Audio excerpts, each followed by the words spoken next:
Hello my dear students.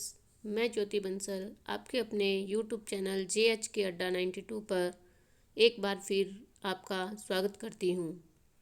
I hope आपको videos पसंद आ रही होंगी। इन क्वेश्चंस की सहायता से आपको अपनी तैयारी में काफ़ी हेल्प मिल रही होगी। आज हम उसी वीडियो को कंटिन्यू करेंगे जो हम कल कर रहे थे। वीडियो को लास्ट तक ज़रूर देखिए ताकि आपको आने वाले एग्ज़ाम्स में सहायता मिल पाए। आइए अपनी वीडियो को एक नए जोश, उत्साह और एक फुल मोटिवेशन के साथ हम शुरू करते हैं। डब्बों का मिलान सूची सेकंड में दिए गए उनके प्रकार से कीजिए। कॉफ़ी, दूध, शाही, लिपस्टिक। दूसरी साइड दिया हुआ है डाई, चिकनाई, मिनरल, वेजिटेबल, प्रोटीन और चिकनाई व रंग। तो अब देखिए कॉफ़ी जो होता है वो किस प्रकार का धब्बा होता है। कॉफ़ी वेजिटेबल होता है। कौन सा होता है? वेजिटेबल, यानी कि ए में 4। हम अपने कूट में ढूंढते हैं कि ए में 4 कहाँ पे है। ए में 4 ए में है और सी में है, तो बी और डी ऑप्शन कट जाएंगे। फिर देखते हैं दूध। दूध हमें पता है प्रोटीन प्रकार का धब्बा होता है दूध, तो बी में आ गया 5th नंबर। बी में 5th दोनों में है। नेक्स्ट ढूंढते हैं शाही। शाही जो है वो मिनरल होती है, तो मिनरल थर्ड थर्ड आ रहा है आपका ए में, तो A is the correct answer. Lipstick जो होता है वो कैसा होता है? लिपस्टिक होता है चिकनाई व रंग। ठीक है, नेक्स्ट क्वेश्चन देखते हैं।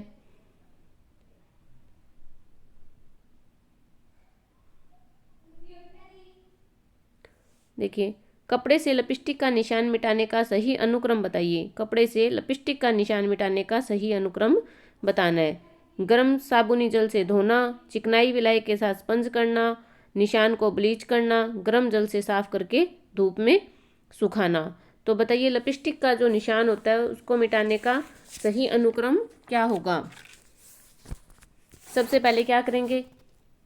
सबसे पहले करेंगे चिकनाई विलायक के साथ स्पंज करना, यानी कि बी आएगा सबसे पहले। उसके बाद क्या करेंगे? गर्म साबुनी जल से धोना, ए। उसके बाद निशान को ब्लीच करेंगे। उसके बाद गर्म जल से साफ करके धूप में उसको सुखा देंगे। तो अब ये कूट जो है वो देखो कहाँ पे है, BACD। ठीक है, BACD। अब ये कूट किस में मिल रहा है आपको? BACD, डी वाले ऑप्शन में, तो ये अपना राइट आंसर हो जाएगा। नेक्स्ट क्वेश्चन देखते हैं।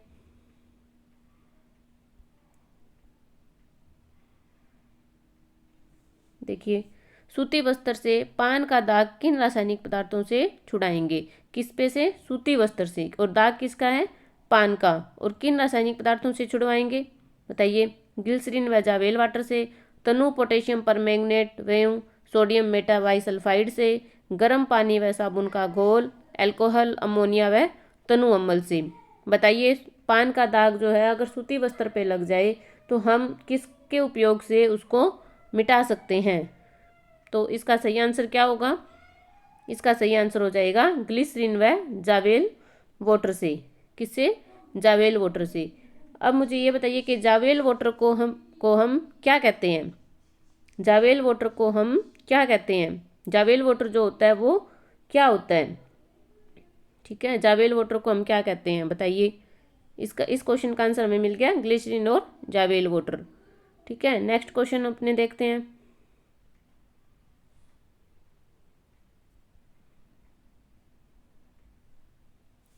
जावेल वाटर निर्मित किया जाता है, यानी कि जावेल वाटर जो है वो किन किन पदार्थों से मिलके बना होता है?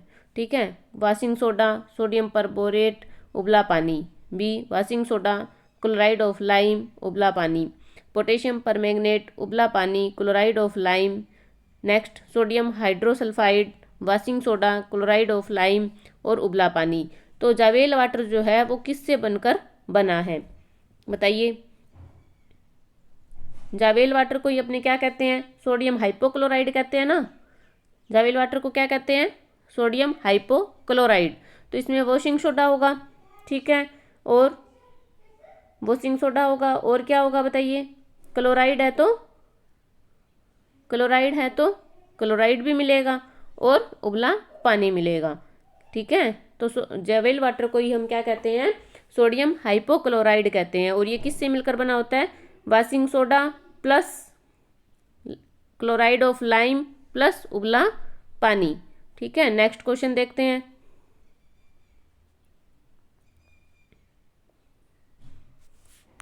दाग धब्बे छुड़वाने में सर्वाधिक उपयोगी रासायनिक घोल कौन सा है? दाग धब्बे छुड़वाने में सर्वाधिक उपयोगी रासायनिक घोल कौन सा है? जावेल water, potassium dichromate, sodium metabisulphide और मिथाइल अल्कोहल। बताइए सबसे ज़्यादा उपयोगी जो रासायनिक घोल है वो कौन सा होगा? कौन सा होगा? जावेल वाटर। अब ये देखो कि जावेल वाटर जो है वो कितना इंपॉर्टेंट रासायनिक घोल है। ठीक है, और इस जावेल वाटर के ऊपर जो है वो कितने सारे क्वेश्चन जो है वो प्रीवियस ईयर में आए हुए हैं।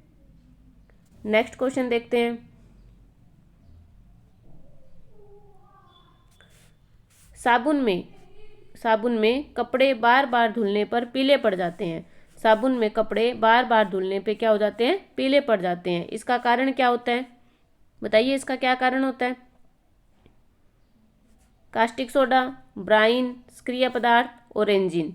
बताइए इनमें से क्या होगा सही आंसर? तो इनमें से सही आंसर होगा रेंजिन। क्या आंसर होगा? रेंजिन। और साबुन जो है वो किससे मिलके बना होता है? किसका घोल होता है साबुन? साबुन जो होता है वसा और क्षार का घोल होता है ना, वसा और क्षार का घोल होता है। ठीक है, और इसका भार बढ़ाने के लिए उसमें एक रेंजिन नामक पदार्थ का उपयोग किया जाता है, जिसके उपयोग से बार बार धुलने के कारण वस्त्र जो है वो पीले पड़ जाते हैं। नेक्स्ट क्वेश्चन देखते हैं।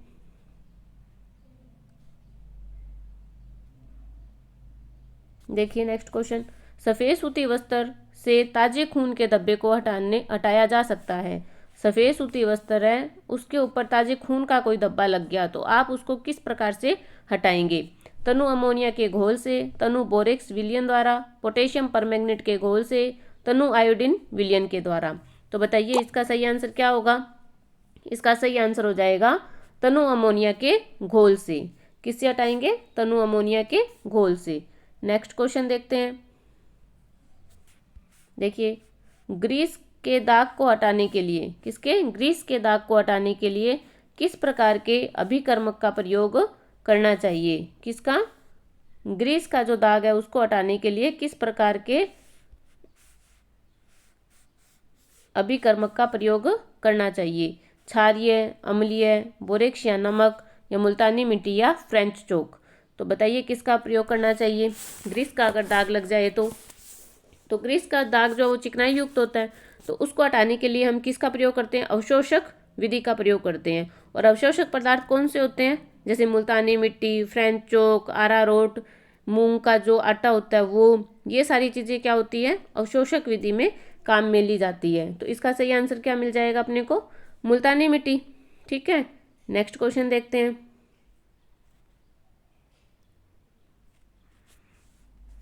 जब हम कपड़े को धोने हेतु जल में डिटर्जेंट डालते हैं, यानी कि सर्फ डालते हैं, तब क्या हो जाता है? सतह का तनाव घट जाता है, सतह का तनाव बढ़ जाता है, सतह का तनाव वैसा ही रहता है, या इनमें से कोई नहीं?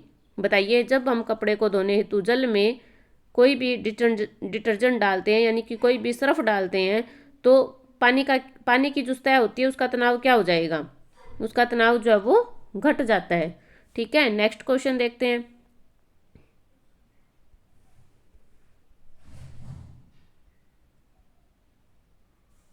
देखिए दाग धब्बा छुड़वाने का सबसे अच्छा रासायनिक पदार्थ है।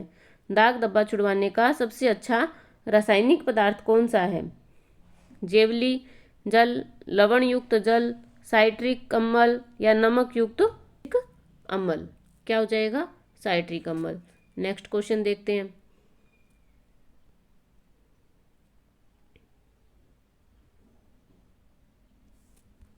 अत्यधिक ज्वलनशील रासायनिक विलायक, अत्यधिक ज्वलनशील रासायनिक पदार्थ या रासायनिक विलायक जो सूखी धुलाई यानी कि ड्राई क्लीन के लिए प्रयुक्त होता है।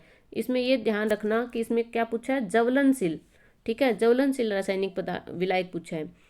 Carbon tetra chlorides, petrol, benzene, या फार्मेल्डिहाइड। तो बताइए इसका आंसर क्या होगा? ज्वलनशील रासायनिक पदार्थ कौन सा होगा? ज्वलनशील रासायनिक पदार्थ हो जाएगा आपका पेट्रोल। क्या हो जाएगा? पेट्रोल। और अगर यहाँ पे अज्वलनशील पूछता तो आपका आंसर क्या हो जाता? तब आंसर क्या होता, कार्बन टेट्राक्लोराइड्स और बेंजीन, ये दोनों क्या होते हैं, अज्वलनशील होती हैं। जबकि ज्वलनशील रासायनिक विलायक कौन सा होता है, पेट्रोल होता है, जो कि सूखी धुलाई यानी कि ड्राई क्लीन में, शुष्क धुलाई विधि में यूज किया जाता है। ठीक है, नेक्स्ट क्वेश्चन देखते हैं।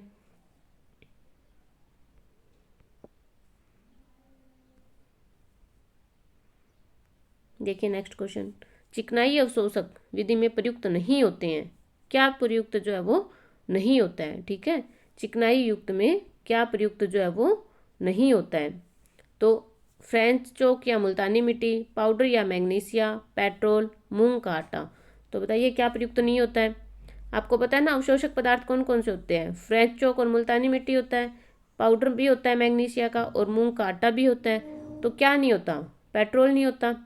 ठीक है, क्यों, क्योंकि ये ज्वलनशील पदार्थ है। ठीक है, नेक्स्ट क्वेश्चन देखिए, धुलाई की विभिन्न विधियों में गलत है, धुलाई की विभिन्न विधियों में गलत है। अब ये बताइए कि धुलाई की जो विधियाँ होती है वो कितनी होती है, 4 होती है ना, कितनी होती है, 4 होती है। ठीक है, हल्का दाब डालकर, चूषण विधि, मशीन द्वारा और पटक कर। तो बताइए इनमें से कौन सी विधि नहीं होगी, हल्का दाब डालकर बिल्कुल होती है, चूषण विधि भी होती है, मशीन के द्वारा भी धुलाई होती है, पटक कर ये नहीं होती है, ये कोई भी विधि नहीं होती, इसकी जगह क्या होता है, रगड़ कर होता है। ठीक है ना, तो अपना आंसर क्या मिल गया अपने को, पटक कर। अगर यहाँ पे रगड़ कर होता तो वो धुलाई की विधि होती। नेक्स्ट अपने देखते हैं,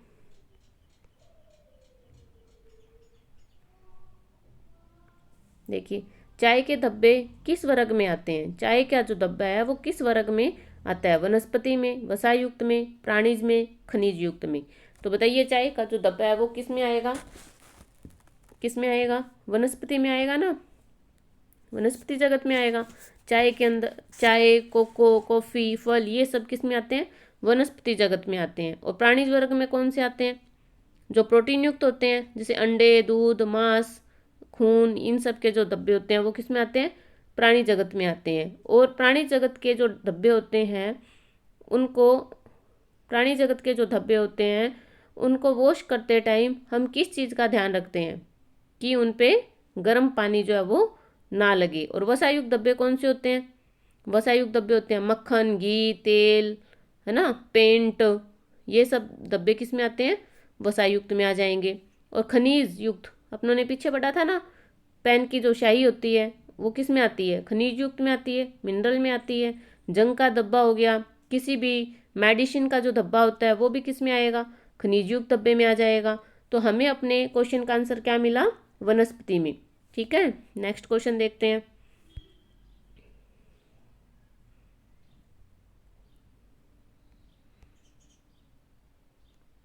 चूषण विधि द्वारा, चूषण विधि द्वारा किस प्रकार के वस्त्रों की जो है धुलाई की जाती है, हल्के वस्त्रों की, भारी वस्त्रों की, रेशमी वस्त्रों की और ऊनी वस्त्रों की। तो बताइए चूषण विधि द्वारा कौन से वस्त्रों की धुलाई की जाती है, चूषण विधि द्वारा जो है वो भारी वस्त्रों की धुलाई जो है वो की जाती है। नेक्स्ट क्वेश्चन देखते हैं, गंदे कपड़ों पर साबुन की टिकिया के स्थान पर साबुन का चूर्ण का प्रयोग अच्छा रहता है, श्रेष्ठकर रहता है, खराब होता है या कोई भी नहीं। तो गंदे जो कपड़े होते हैं उस पर साबुन की टिकिया की बजाय अगर हम चूर्ण का प्रयोग करते हैं तो वो क्या होता है, सबसे अधिक अच्छा माना जाता है, यानी कि श्रेष्ठकर माना जाता है, सबसे अच्छा माना जाता है। ठीक है, तो इसका आंसर क्या हो जाएगा, श्रेष्ठकर होता है। नेक्स्ट क्वेश्चन देखते हैं, कपड़ा धोने की मशीन से सूती कपड़ा कितने तापमान पर धोना चाहिए। बताइए कपड़े धोने की मशीन है उसका कितना तापमान रख के आपको सूती कपड़ा जो है वो धो सकते हो, 160 डिग्री, 190 डिग्री, 200 डिग्री या 150 डिग्री। बताइए इसका आंसर क्या हो जाएगा, तो इसका आंसर हो जाएगा 160 डिग्री तापक्रम पे अपने सूती कपड़े को मशीन में धो सकते हैं। नेक्स्ट क्वेश्चन देखते हैं,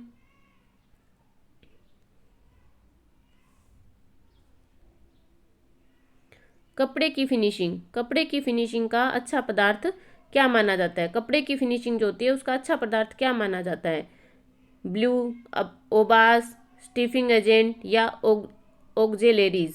बताइए इसमें से क्या हो जाएगा, स्टिफिंग एजेंट को सबसे अच्छा पदार्थ जो है वो माना जाता है। ठीक है।